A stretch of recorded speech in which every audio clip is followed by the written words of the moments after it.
Celui qui est en vous est plus grand que celui qui est dans le monde.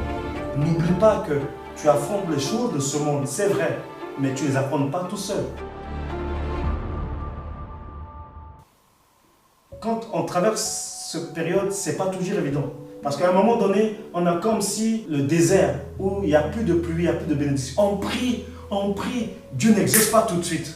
On cherche, Dieu n'exauce. Avant, on priait, même pas 30 secondes, on pensait, Dieu exauce, Dieu fait des choses. Mais Dieu veut nous apprendre maintenant à mâcher la nourriture, à mâcher. C'est-à-dire à persévérer, à attendre, à patienter. Parce que là, il est en train de passer un mode contact, former notre caractère spirituel. Pas un enfant, un chrétien de micro-ondes où tu mets l'hamburger dans le micro-ondes, tu sors dans le congélateur, tu mets au micro-ondes, tu mets 5 minutes, pas après tu manges. Non, Dieu t'apprend à préparer le repas, à prendre du temps avec lui et à grandir petit à petit pour former ton caractère spirituel, pour que tu puisses résister de plus en plus à l'ennemi, résister de plus en plus à certaines choses que l'ennemi veut faire, pour te faire croître en lui à la ressemblance de Jésus-Christ. Donc ça prend du temps.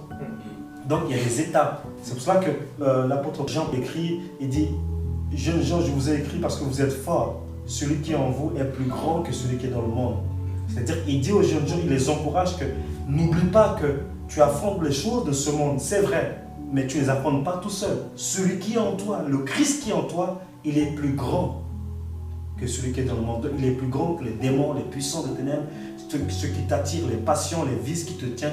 Jésus-Christ qui est en toi est plus grand que celui qui est dans le monde.